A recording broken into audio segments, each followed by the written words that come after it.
Hi, it's Rev, and it's Mondays in Matthew. We've been looking at the Gospel of Matthew and looking at it particularly from a point of view of the margins, marginalized people, Jewish people living in a Roman-occupied Holy Land, people that were marginalized just because they were Christian versions of Jews, or they were a cult to the people of their day, and these are the people that Matthew's speaking to, and we're going to continue on in the story with not really that uncommon of a situation. We have a pregnant teenager named Mary who was not married. Technically, she was contracted to be married, but not married yet. And the scriptures begin to talk to us about this particular situation. It says this is the story of the birth of Jesus. And it tells us about Mary, who had become pregnant. And in the story, it simply says that she has become pregnant by the agency of the Holy Spirit. In other words, God did it. God did it. And so there's a couple of things that we kind of have to keep in mind. The first is, even though this idea that a woman can have a child without having sex with a man, that's an unusual idea, right? We know that generally a man and a woman are needed to make this particular thing happen. But what wasn't as uncommon as we would think is this idea that a special character, a special hero of the story, or the main character of a story that's being told, that character came from a woman without the agency of a man. That happens in the stories of Romulus. It happens in the story of Alexander the Great. There's a number of times when you're telling the story, nothing quite as normal as a man and a woman coming together and having a baby could possibly prepare you for this amazing story of this individual. So this isn't completely unusual, this idea. It is, however, unusual as we go forward. It's unusual about how this becomes so central to the overall idea of what we're talking about. So the first thing I'd just like to point out about this is the Jesus birth through Mary without a man. It kind of sets us towards a certain point of view, and that is that this Jesus character was not actually from the line of David. From a male-centric point of view, this child was not just another child born of a man. This child's lineage goes back farther. This child's lineage is from God himself. What that does is it throws all of the racial, religious, all of it, it just throws that right out the window. Okay, this special child is special in the fact that it can unite everybody, right? It's not just for people of a certain race. That's a big deal. The other thing is, we're talking about a patriarchal society. We're talking about genealogy that, for the most part, is this man had this son, and this son had another son, and the fact that there are women sprinkled in this is quite alarming to the reader. Why are these women in here? And as we talked about in the last chapter, or the last Monday in Matthew session, these women were not, these women were marginalized women. They were not Jewish. They were prostitutes. One of them gets pregnant by her father-in-law. One of them was married to a Gentile, and then King David sleeps with her, gets her pregnant, and then has her husband murdered in order to make things seem okay. This is an interesting story, and these women inserted are interesting because of the fact that they're not part of the normal he had him, and he had him, and he had him. So in this patristic society, in this society where being a man was the ultimate as far as power and privilege,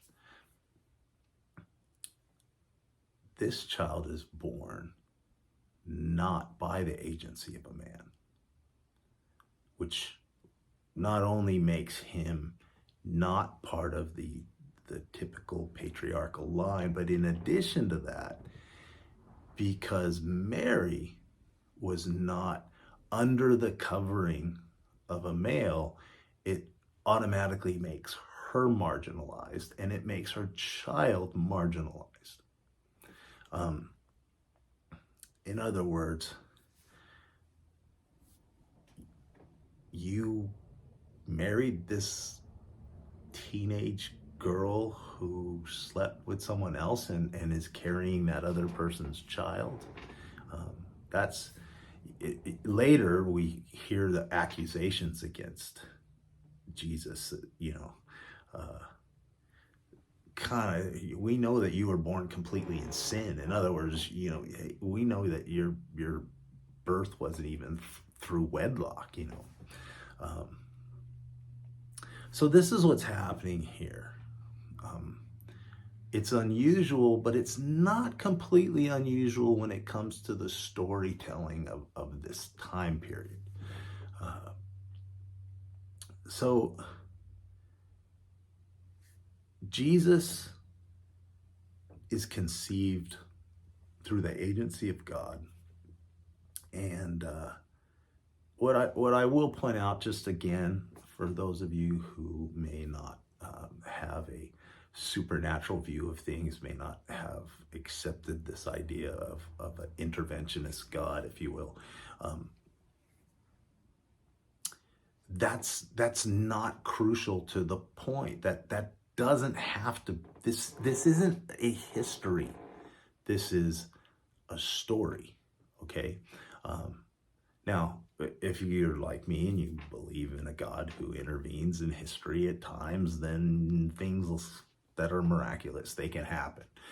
Okay, but that's not the point. The point is, whoever wrote this was trying to show us something about this character that we're going to learn about. And there's something special about this character. And there's something special about this character's lineage. Okay, so if you're dead set against the belief that women can have babies without a male and a female coming together to create that baby, don't let that hinder you from looking at the story itself. Okay, if you don't want to believe that this is a historically true event, that's not a problem. But it is a story that's been told for a reason. okay? And that reason can begin to shed light on just what it means to be marginalized. This idea that Jesus, he didn't come from this pristine lineage that we're talking about. Unwed teenage mother. That's this story of this amazing man. It starts with an unmarried teenage woman becoming pregnant. Now, remember I said she's contracted but not married. The way this worked is because things were so patriarchal, the woman would essentially become contracted to the man, and there would be the agreement that a dowry would be exchanged, and that the woman's family would receive some kind of gift from the new husband to I know it's crude, but it's like really to pay for to pay for the right to bring this woman from one household into his own household. And like contract law of our day, there's rules that you had to follow. Okay, so in order to make sure that any child that comes from this pairing is the child of the new husband, they had safeguards put in place. And one of the safeguards is that even though you're contracted to be married, you don't get married right away. You have to wait. And in that waiting time, if she was pregnant, she would show that she's pregnant. In other words, she would not have protected her purity, and therefore the contract would be null and void. So in this waiting period, she was already contracted to be married to Joseph, but they hadn't come together yet. And when I say they hadn't come together yet, I mean both things. They weren't living together yet. The marriage ceremony hadn't happened, and they had not come together sexually in order to create this child. That hadn't happened yet, but yet she was still pregnant. Okay, and so that's the story. That's a story, and I'm sticking to it. I remember. I know he wasn't the first person to say this, but there's a crazy underworld character in Australia, Melbourne, Australia specifically, named Chopper Read. And one of the things he was fond of saying is, never let the truth get in the way of a good story. And don't let the truth get in the way of this story. Now, whether you believe it's the truth or not is what I mean. I kind of believe it. But whether you do or not, that's not the point, right? The point is this story centers around a marriage that was broken before it even started. So now we're talking about a broken home. We're talking about excuse my language, a bastard child. We're talking about a teenage woman being pregnant. All of these things that, even in today's society, like now a woman not being married when she gets pregnant isn't looked on with the same, loss of reputation as it used to be. But a woman getting pregnant, even if she is married as a teenager, that in today's world has a big, she was only 15, So this story comes from a very humble beginning. And let's focus on that, because I think that that we can get too caught up in, well, if this one detail isn't exactly 100% true, then none of it's true. That's not the way stories were told back then. Okay, so for instance, one person said that there were German soldiers that were in that area that had been, taken by the Romans and brought away from their homeland. You don't let the soldiers stay in the place you're trying to occupy. And he brought those soldiers were brought into the area of Judea, and Mary obviously was either raped or seduced by one of these German soldiers. And that's why all the pictures of Jesus, he has blonde hair. Okay, I think that's really silly, but people came up with this idea because we obviously can't believe that Jesus was born from a virgin. That's not possible. So we have to come up with explanations. Don't worry about the explanations, okay? If you believe like I did that, something weird happened, that's not the point. The point is that this is a person that has significance going forward in the story. Okay. So anyways, that's enough of that. Now, what happens then is Joseph is going to be ridiculed for the rest of his life if he marries this pregnant teenager who he hadn't been with yet. That he was a righteous man. He was a man who believed in the commandments of God, who believed in the contractual obligations, and he believed that it would have been wrong for him to marry this woman pregnant with someone else's child. The Bible says that. He was a good man, a righteous man, a believer in the commandments of God. But here's the thing. It doesn't say, so he did what the will of God was. It says an interesting thing. It says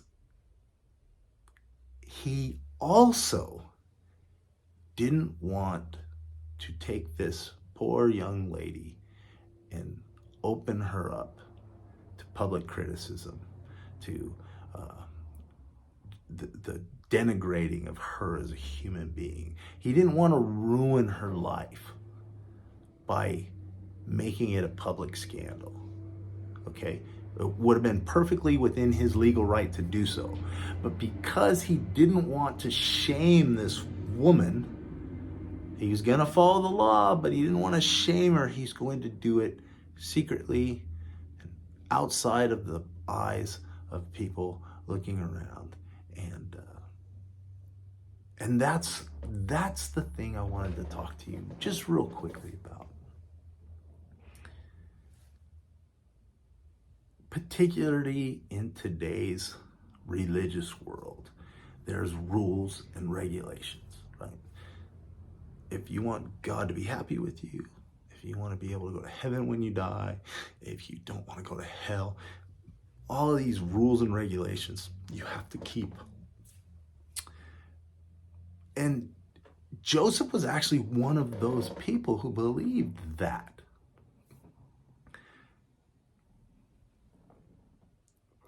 But he also was the kind of person that didn't want to shame or embarrass somebody else.